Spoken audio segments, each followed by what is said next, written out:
Panel discussion, the transformative role of HR and L&D leaders in shaping a digital workforce for enhanced agility and resilience. I introduce our moderator, Mr. Ashutosh Saboo, Senior Manager of Communications at edForce. He is a Senior Marketing and Communications Manager at edForce with nearly a decade of experience in the training industry. He holds impressive qualifications in communication management, journalism, and commerce with recognized achievements in marketing and communication roles. I also invite on the dais our co-panelists, Ms. Alka Sharma, Director at OriginBluy, Ms. Sakshi Kashyap, Vice President of Talent Management and L&D at NatWest Group, Mr. Kulveer Singh, Head of Talent Development at Minda Group, Mr. Manish Rastogi, Head of Talent and Capability Development, R&D at Vodafone Idea Limited, Ms. Sweta Sharma, Head of Learning and Development at Shubham Housing Development Finance Company. Good afternoon. Hi. Before we dive in, let me pose a simple question. How many of you have ever felt like you are living in a world where technology evolves faster than you can? Let me repeat it or rephrase it. How many of you ever felt like you are living in a world where technology evolves faster than you can? Yeah? Let me see hands better when I ask, how many of you feel you are able to catch up at the speed the technology is evolving? Are you able to catch up? Show of hands? No? How many of you think you are left behind in catching up with the technology? I see a lot of hands which are not there. Oh yeah, I see a lot of them, right? So while we all are struggling and trying to figure out our panel today, let's explore how HR and L&D leaders are not just keeping up with the digital revolution, but are leading the change in shaping a workplace that thrives in this fast pace of digital era. So let's buckle up into a journey of our panel discussion. So our topic for today, as you can see on the screen, is the transformative role of HR and L&D in shaping a digital workplace for enhanced agility and resilience. I'm Ashutosh Saboo, as he already introduced. We have here Ms. Alka Sharma, Director OriginBluy. Then we have Ms. Sakshi Kashyap, VP Talent Management and L&D NatWest Group. Next to her is Mr. Kulveer Singh, Head of Talent Development, UNO Media Group. Mr. Manish Rastogi, Head Talent and Capability Development, R&D, Vodafone Idea Limited. And Ms. Sweta Sharma, Head of Learning and Development, Shubham Housing Development Finance Company. So without a further ado, I will just dive into, as I said before, by posing the first question to Sakshi ji. What are the key responsibilities of HR and L&D leaders in driving digital transformation and fostering agility within organizations? Would you like me to repeat it again? No, that's fine. Thank you, Ashutosh, and a very, very good afternoon. I know we are standing between you and lunch, so I do hope we are able to make most use of your time. On the question that Ashutosh asked, I think digital is really, determining the way the organizations are structured, the way we operate, and the way we connect, right? In terms of, and more than ever, I think HR and L&D leaders have a role to play in terms of building this digital landscape and building a digital workplace. From my perspective, I think there are four key elements to this. First and foremost, or the lead actor, as you would say, is the culture. Right? And when we talk of culture and when we're talking of building digital workplaces, I think it is important to build a digital mindedness. Not only digital literacy, but we're talking of a digital mindset. And it's important to understand that digital is not only about technology, but it is also about people. It is the interplay between technology and people and how seamless how seamless we can build that experience into our day-to-day working, right? So digital mindedness, I would think, is important. We also need to build change readiness. You know, Ashutosh spoke of the lightning speed with which this disruption is happening. New technologies, new ways of working is emerging, and hence, more than ever, being change ready is very, very important. How do you encourage change readiness?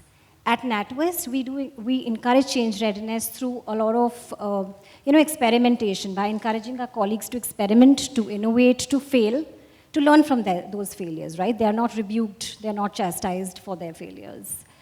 And as we look at building change readiness, digital mindedness, and experimentation, I think a very, very critical part of culture is to build the leaders who have the skills to be able to navigate this change, to be able to navigate these times of transition.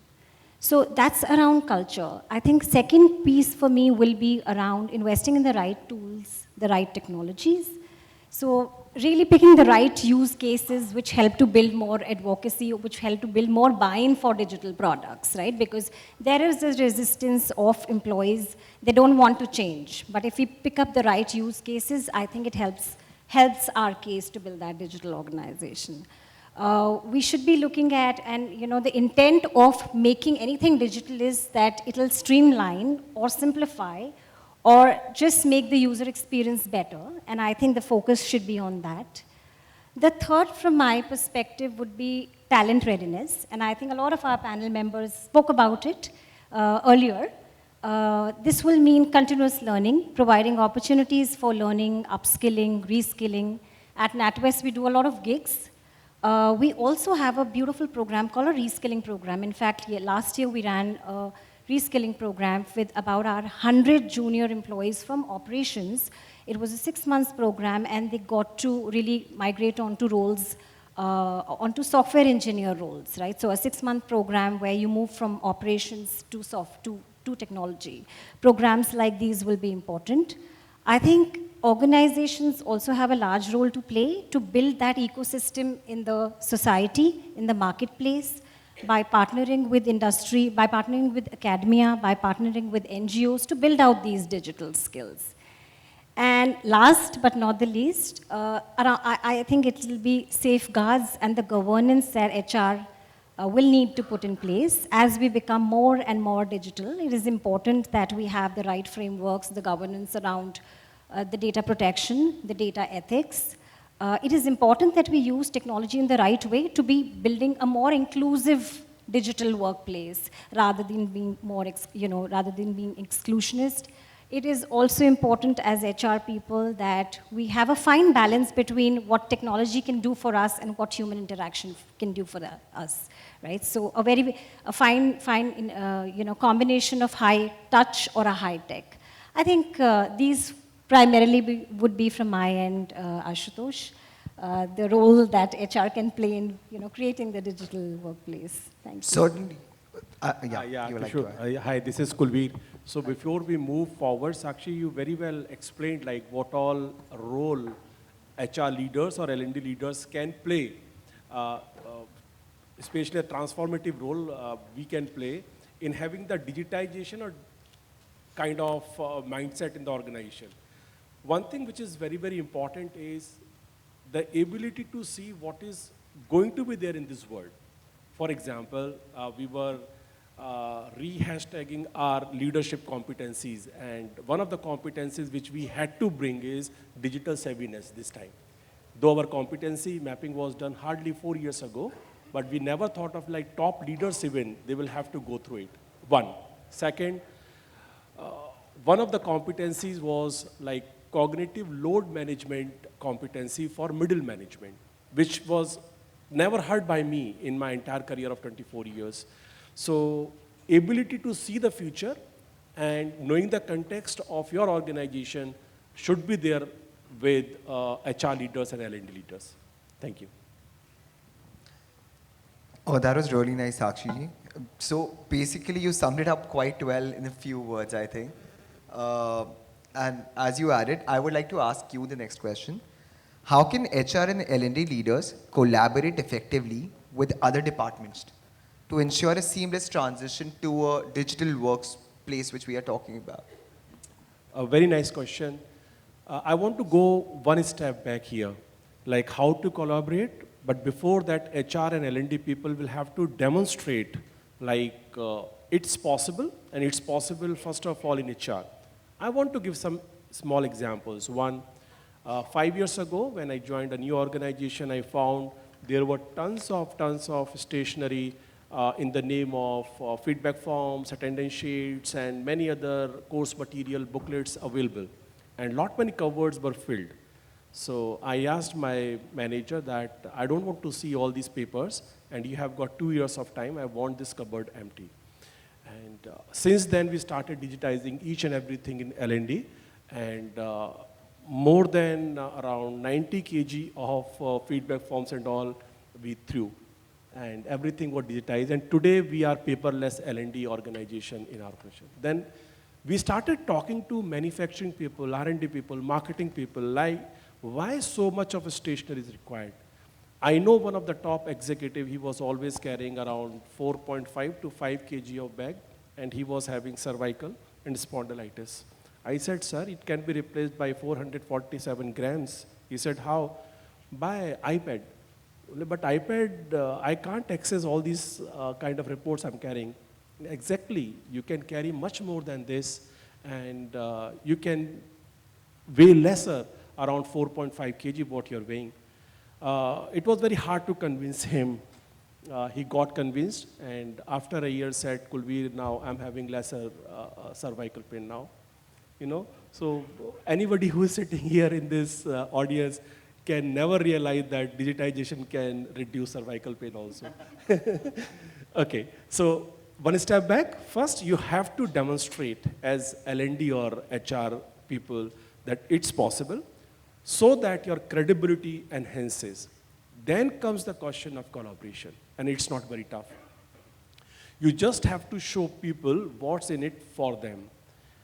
For example, in the form of MISs, they were carrying only descriptive data, but digitization can take you the next step, that is predictive data, and the next step, that is strategic data, which is helping the top management to make real-time data available based decisions.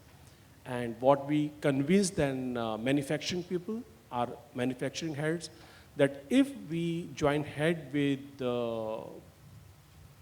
dashboard making, one of the tools like Tableau we used, and all the time, anywhere on this planet you are, you will be able to have strategic data available to you, and it's going to help you making day-to-day decisions. And they got convinced. Today we have got more than 17 dashboards available in our organization, which leaders are loving. And digitization was never a tough journey for us in that sense. So first, know what's there on the anvil, what's going to come. 2, demonstrate from your department first. 3, show people what's in it for them and help them out to implement the same. And then there are fundamentals of change management. I believe that whensoever we are dealing with technology and people, it's lesser technology, more of change management which is required. If you are swift in bringing the change faster, digitization or bringing any technology to your company is not very tough. Thank you. That was really nice to hear. And apart from it, the experience you shared was fantabulous. Now, being very closely related to marketing, I've started feeling that I'll find my way to reduce my cervical pain. I'll contact you. So, shockingly, we were just discussing outside with Alka ji, and a very new topic came, and we are exploring it. For the first time, there's a question change, because what she was talking just interested me, intrigued me so much that I want to ask her about it, apart from the other things which have been already covered in other panels, is how do HR and L&D leaders create a digital workplace strategy and initiatives for newer generations? So I did not know that there's a separate vertical being explored for newer generations. So that is what I really want to know, how OriginBluy is doing that, and what's your role in it? Thank you for the question. Good afternoon, everyone. It's really wonderful to meet all of you here, and I hope that we're able to exchange insights and also look at co-creating the new future for newer generations. I have a talk, in fact, after lunch as well, where I would be focusing very specifically on multi-generational culture change, because that is going to be a very big reality for us. Coming back to the question that we have here, I would go at the premise of this question right now. So when we say shaping a digital workplace, I would encourage all of us to first think, do we really understand everything, or do we have a place to learn, a place to explore?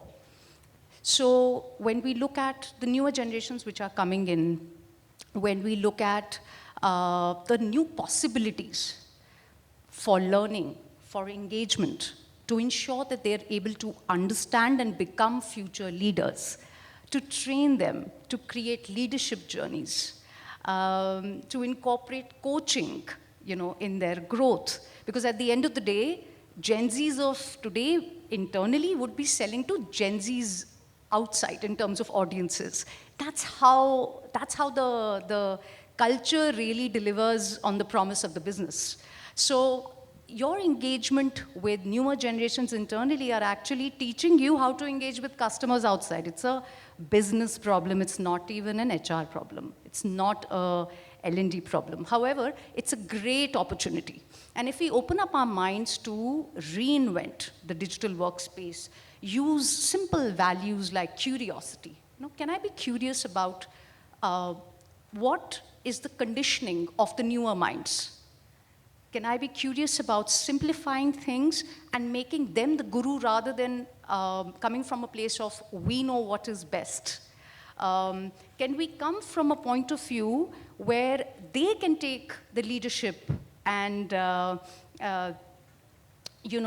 be ahead in terms of creating these, whether it's learning modules, or whether it's offline sessions, or whether it's reverse mentoring? I personally feel that this is a call for reinvention.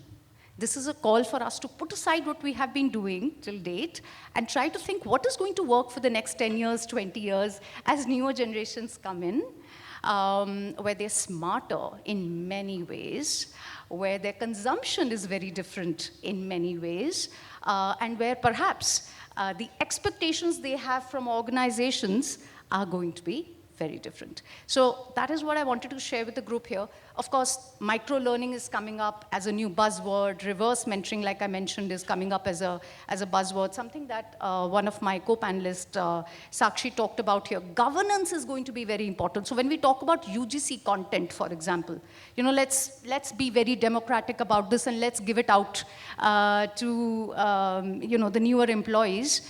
Governance will definitely be very important, because at the end of the day, it's a reputation of the company, and we're trying to build something for the future and for all employees. And we want to be compliant. But keeping that in mind, again, another principle, because we're a coaching organization, another principle, another factor that could help us make this understanding more clear is coaching. Because when we have coaching conversations in an inclusive manner, we are able to help newer generations understand what is it that we could lose in internal organizations, and therefore governance could also be taken care of that. So that's what I wanted to share here. Thank you again. Sorry, yeah, please go ahead. If I could just add on, from our organization at NatWest, I was speaking to Alka earlier, that we do have a strand of diversity which we term as multi-generations. So in addition to various other strands of diversities like gender, disability, LGBT, one of the key strands for us here in India is multi-generations. In fact, a couple of years back, we had done a workshop with different generations in the workforce called Multi-Generation Intelligence Workshop. Amazing insights came out of that in terms of what are the drivers, what are the motivators for the new gen, what drives them, what is it that they don't like, how would they like to be treated, right? How do they like to learn? So one is that. Second, we did speak about reverse mentoring. So in fact, our India management team underwent a pilot of, some of our youngsters in the organization, reverse mentoring them, and these were largely around tech, tech information and knowledge sharing, and some of the other, future-focused topics that the Gen Zs were very, very savvy on. In addition to that, we also have something called as colleague advisory panel, where we, create opportunities, platforms for colleagues to come in, share their thoughts, views, inputs on solutions, products, services that we are designing. So that's our listening, that's our way of listening to Gen Z, which is very, very important to them to feel empowered that we're listening to them. So from our perspective at NatWest, these are some of the things that we're doing. Thanks. Wow. Imagine with the words you guys are coming up with and the kind of experience you are coming up with, and you're talking about reverse mentoring, that's superb. That's gives me goosebumps, understanding that maybe there would be a reverse mentoring intern which is going to offices and teaching the CEO, okay, hiring an intern to empower his skills to a top level management, CXOs, that's the world is changing. I definitely feel that if that's the kind of approach L&D is taking, I'm sure there are wonders to come ahead. With that, just one question which follows with this is, for Shweta ji, how can HR and L&D leaders foster a culture of collaboration and knowledge sharing in a distributed or remote work environment? Okay. Wait. Hi. Is this good now? Yeah, I think so. Is it audible to you? Am I audible? Yeah. Okay. Hi, everyone. Good afternoon. Thanks for joining us today. I'm going to ask you all questions, just a raise of hand. So, according to you, is collaboration one of the top 3 priorities for any businesses to progress ahead and surpass their targets? Just a raise of hand is good. So great. So thanks so much. Some of you would know me, Shweta Sharma from Collaborative Climate, Shweta Sharma from CoSolve, because, I dedicated my work life about more than a decade back to workplace collaboration as a theme for my work. And I realized that collaboration is something which is just so missing in organizations, and then there's so many different issues. I will come to the question that Ashutosh asked by sharing, what I have experienced and therefore what I do now at Shubham. Overall, we realize that, there are 4 influencers that make collaboration happen in an organization. So the 4 influencers are direction, affinity, interest, and channel. So direction actually represents the role of the leader. So it's top to bottom. So does the leader have a collaborative mindset? Is the leader facilitating the collaboration? Affinity talks about the sense of belongingness people feel, the team members feel, in order to collaborate and get work done and get things done.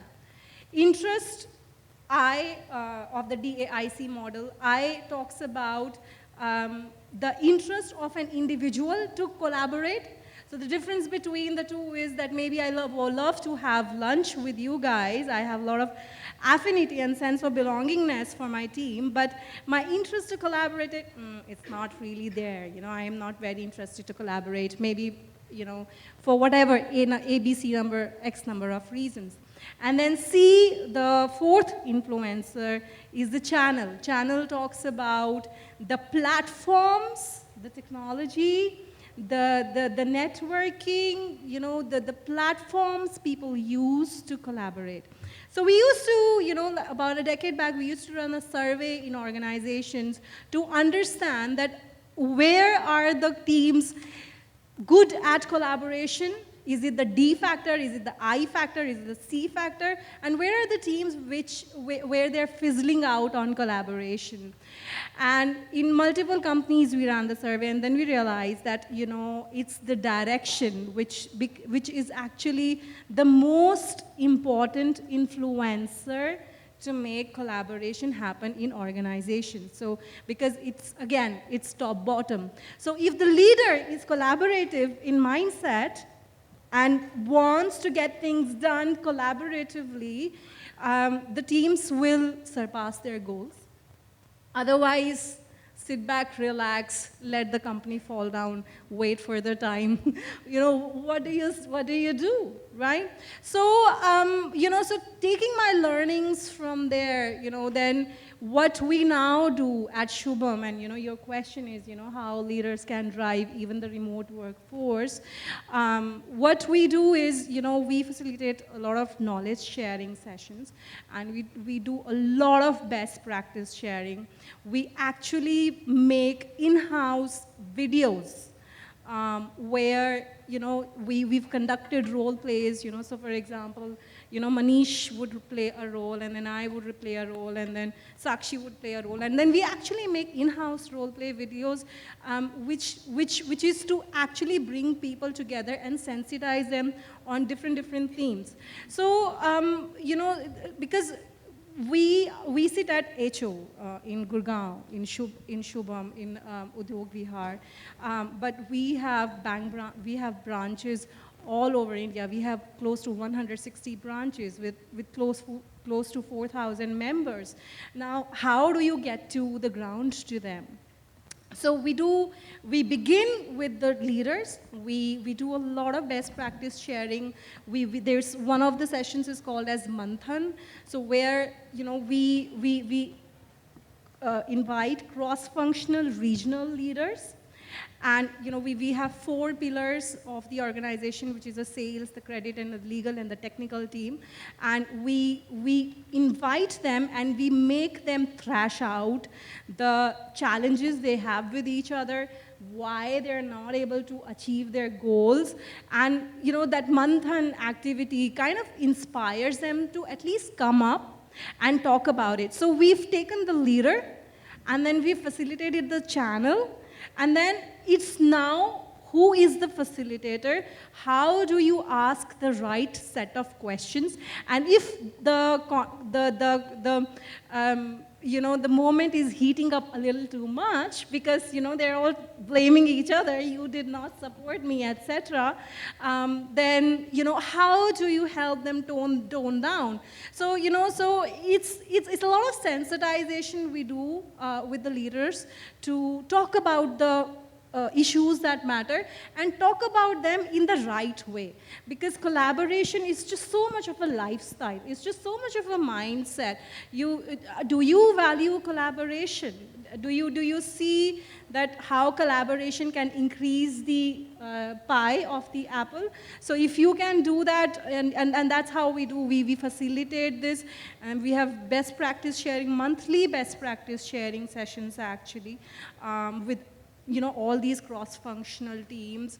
And this is just a big range of things. But the idea, what I'm trying to say is, the idea is facilitation of the mindset of collaboration to bring everyone together, no matter where they are based. So that's what we do. I also wrote an ebook on collaborative leadership. So if you would like to have a run through it, just ping me on LinkedIn. I'll be happy to share with you. That's really nice. You have written a book about it. And certainly what I understood, I'll just sum it up quick in my own, a new insight was collaboration between marketing and sales, collaboration between a few channels are just defined previously only.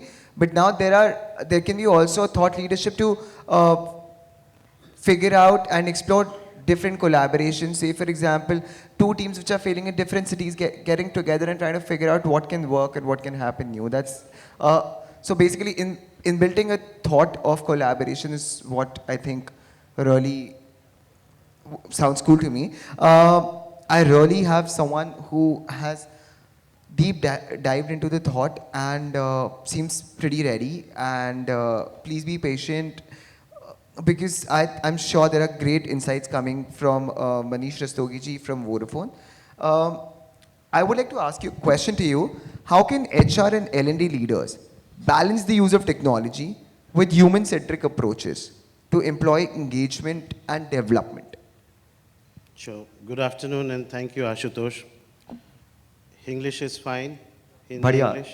Delhi है सबसे पहले तो आपने मुझे आखिरी बंदा बनाया lunch के बीच में और मैं इसके आपके बीच लिए में। एक्स्ट्रा टाइम ले रहा हूँ वहाँ से इतनी देर से ठीक इशारा है। करके और सवाल भी ऐसा पेचीदा पूछा कि यहाँ सारे टेक स्पॉन्सर्स के बीच में आप कह रहे हो कि ह्यूमन अप्रोच कैसे लाएं, right?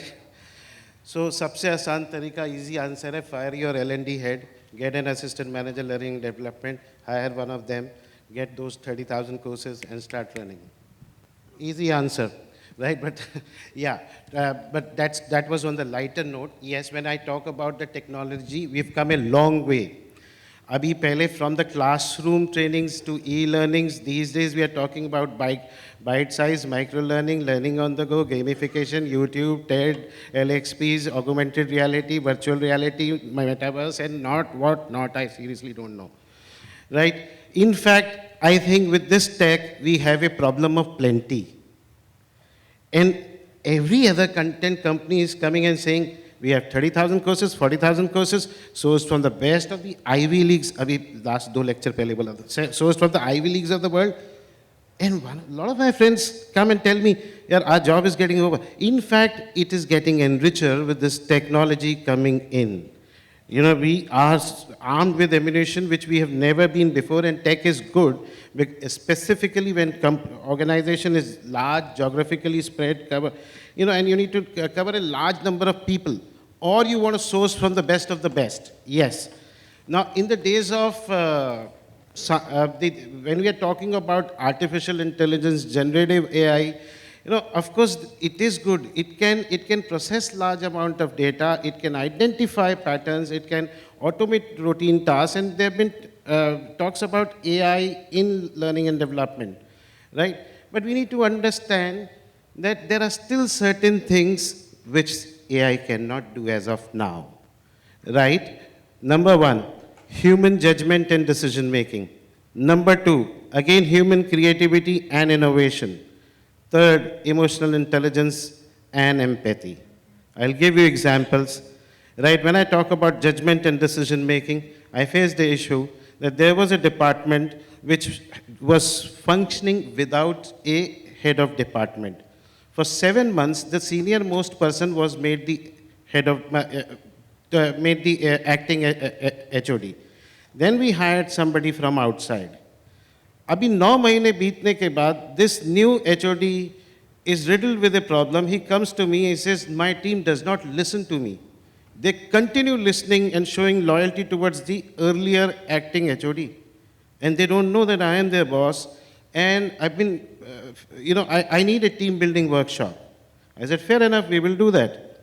Now, I understood the problem from him, did a quick dipstick from his team, and I said, let's go out. And when we went out to a resort, I played a simple handball game. And I was observing these behaviors, and I saw this present HOD, you know, could not stand losing. Jab wo lose kar raha hai, to he was getting aggressive, he was shouting at his team members, fair. All is fair in game and all, even if you say. Later on, I administered FireOB, not digitally, right? I administered FireOB. And I noticed that his expressed control was at 9. Those of you know, way too high. Wanted control was 0. And I took him aside and says, इतना control करेगा तो कैसे team मानेगी?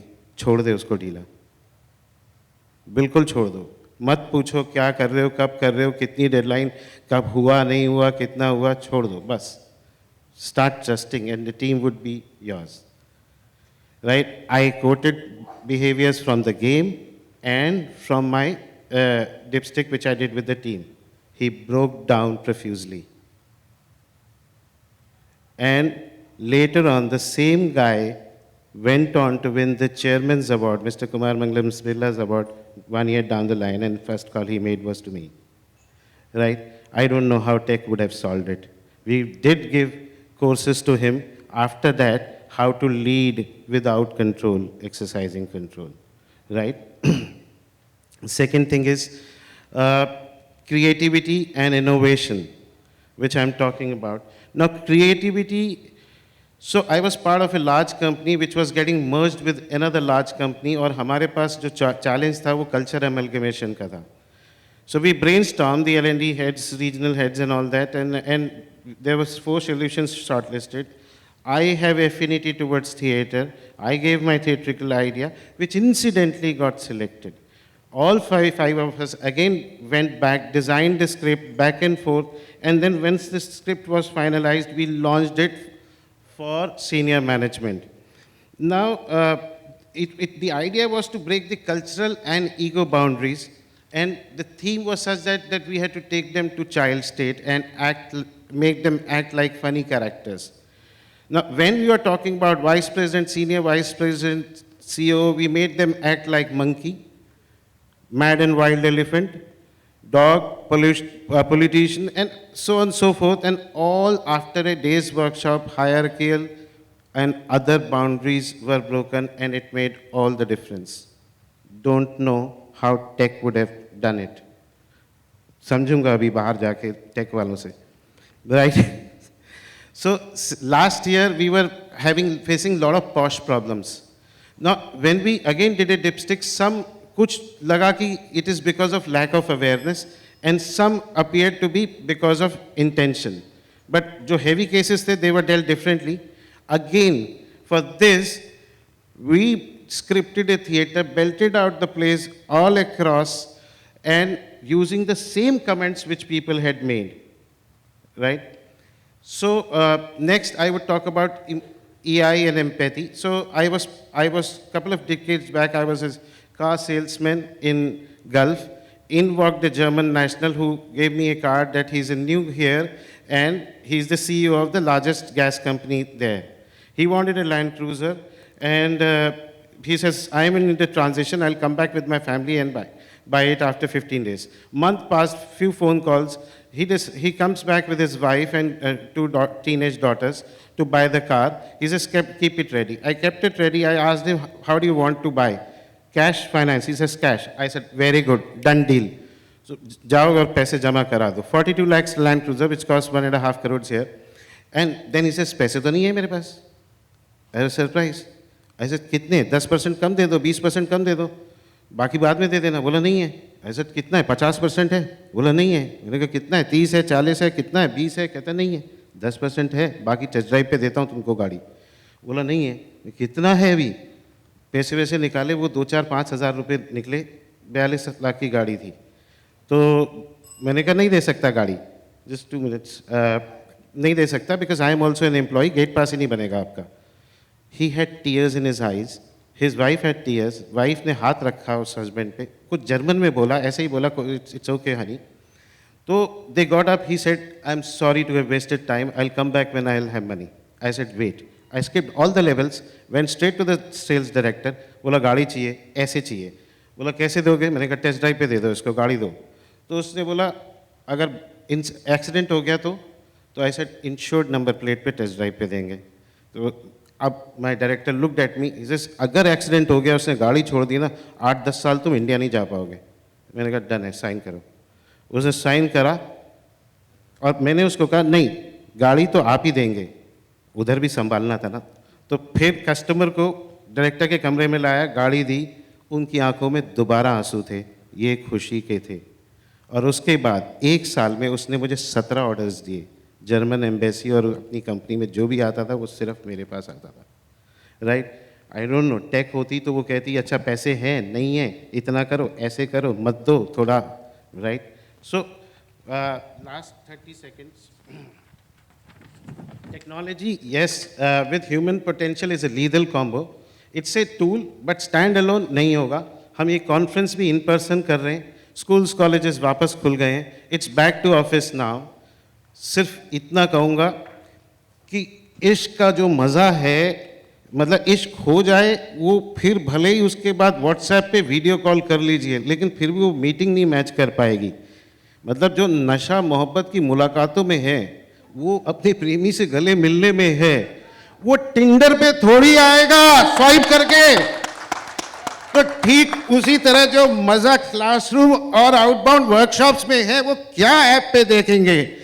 देखिए लोग, there are always few things which money cannot buy. For everything else, there is a MasterCard. Gautam bhai yahin pe the abhi, agar sun rahe hain to. So that's how I think balance needs to be created. You know, we need to, we can't use tech as a standalone.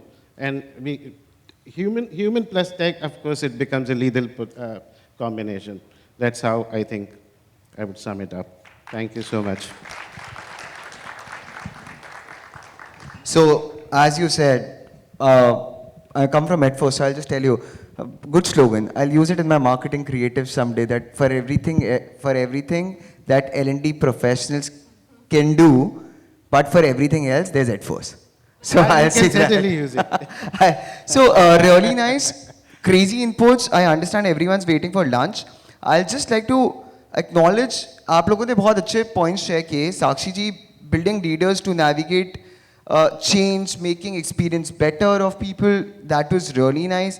Kulveer ji, I loved about that paperless digitalization which reduced someone's back pain, demonstrating the capabilities. Wow, like some talk different happened.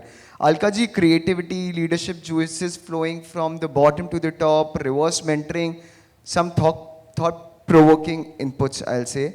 And Sakshi ji, without collaboration, I feel if we don't start exploring collaboration insides rather than partnerships outside, I think it'll be a recipe for disaster if we don't wake up and start thinking about it. And Manish ji, your human-centric approach, really, I cannot have a better closing than what you did. So it was really, really thoughtful. Very kind of you, all of you. I hope you guys like the session. Sorry, Naveen, we took some extra time. But see, everyone laughed. I'm damn sure people are having questions, so but I request to have the Q&A in the lunch break. Anyone with questions? You would choose asking questions or rush for lunch? Yeah, I'll get the mic to you. It's okay. Why not? The lady in the pink sari. Thank you. I have a question with Manish ji in specific. Sir, thank you so much for putting up this human resource aspect into the AI. I love the statement of yours because I myself represent big boy toys. We are pretty much the McLarens and the Lamborghinis of the world. As a head of HR, my question with you is, irrespective that the AI is taking it over almost like 80 to 90%, whatever 20% human resources left within people, how can we promulgate that more to put up to the employees and make sure that HR works better with human beings, not with the AI? Great. I'll run to you also with the mic, don't worry. Mic किसी और का है, आवाज मेरी है. I think the simple answer I'll give is, I mean, the moment it becomes everything technology. There was a movie recently, somebody married, recently. And isn't it scary? So as long as we keep it as a tool and don't eliminate the human aspect of it, the ones who are driving this tool also need to be trained about that human aspect. We keep talking about empathy. Customers relationship trainings में empathy आता है, managerial effectiveness में empathy आता है, leadership में empathy आता है, emotional intelligence में empathy आता है. ये कहाँ से हर बार घुसा हुआ है? You know why? Because this is the most difficult skill to impart. One of the empathy class, after the empathy class, it was seen when the people were asked to go to the different chamber, right from this hall to another, there was a blind man trying to cross the road, nobody looked there. People continued walking their way.